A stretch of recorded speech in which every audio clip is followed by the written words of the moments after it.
Hey y'all. I am reading First John, the first chapter, the 8th through the 10th verse. If we say that we have no sin, we are fooling ourselves, and the truth is not in us. But if we confess our sins, God will forgive us. We can trust God to do this. He always does what is right. He will make us clean from all the wrong things we have done. If we say that we have not sinned, we are saying that God is a liar and that we don't accept his true teaching. I've been hearing this for some weeks, and then I actually saw a pastor uh, read this specifically verse. So I just want to encourage people.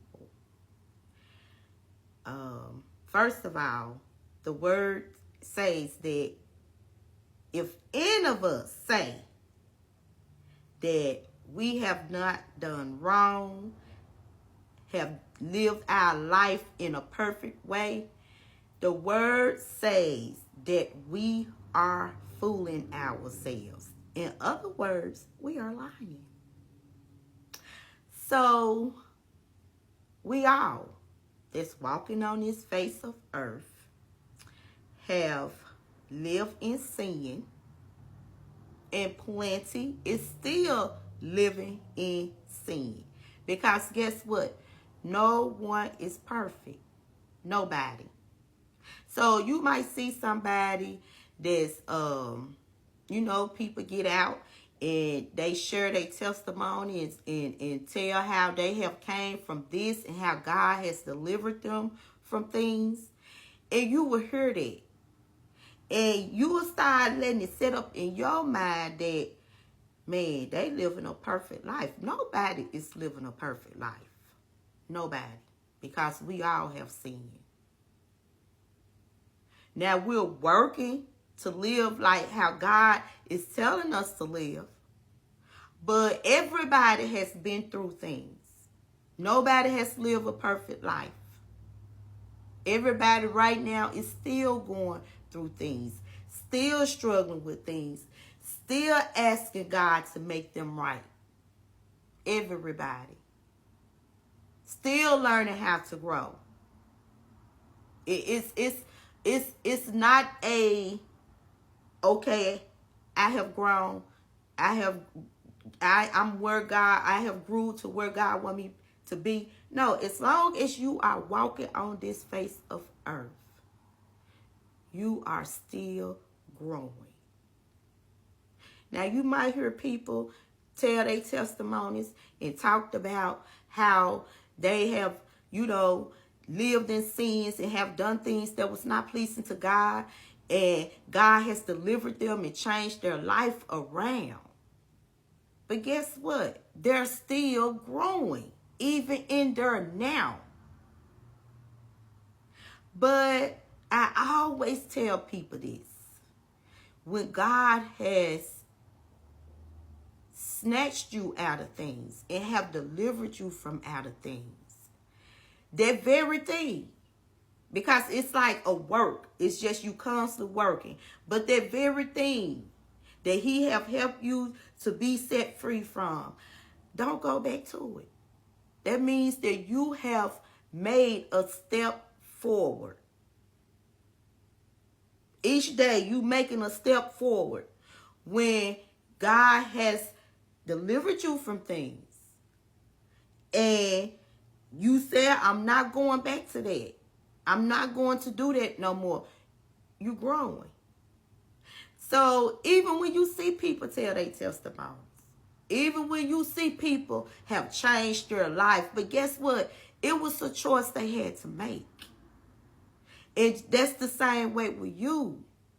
If you feeling like, well, I just can't get there, or why I'm not there, or why am I struggling? So you don't think that people that was doing things in places where they used to be, you don't think they struggle along the way?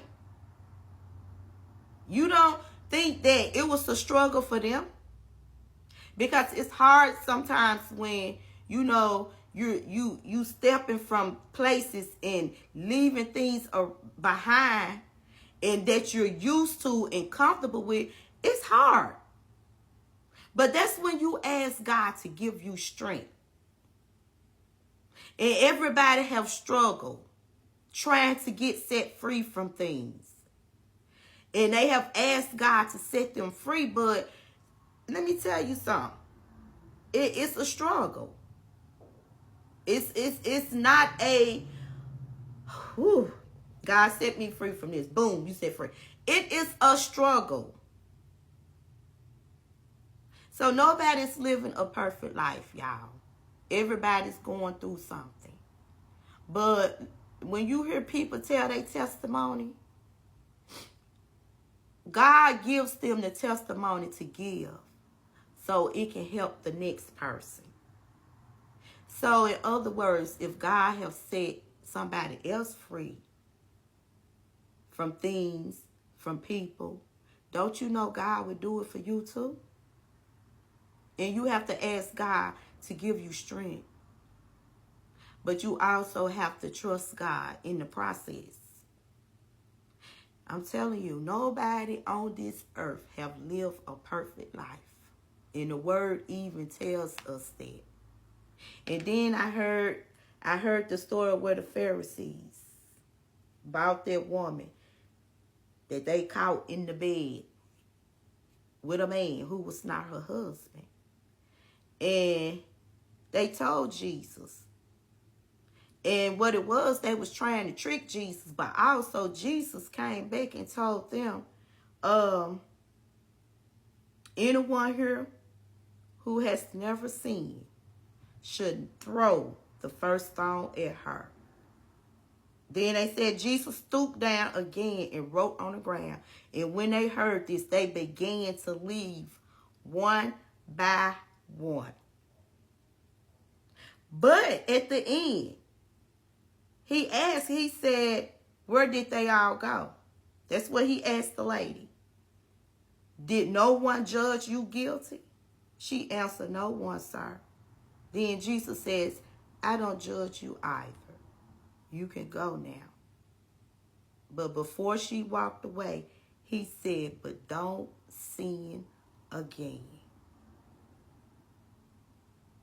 See, that's how you get set free from things. You can make the choice. And that's how, when you hear people talk about how God have set them free from things, they made the choice because they said no more. I don't want to live that way no more. I don't want to do the things I used to do. So when you seeing someone else telling a testimony, or you seeing someone not living the way that you know they used to live, how their lifestyle used to be, take my word. They had to go through some things to get set free. And God helped them. And guess what? God will help you too. Stop being hard on yourself.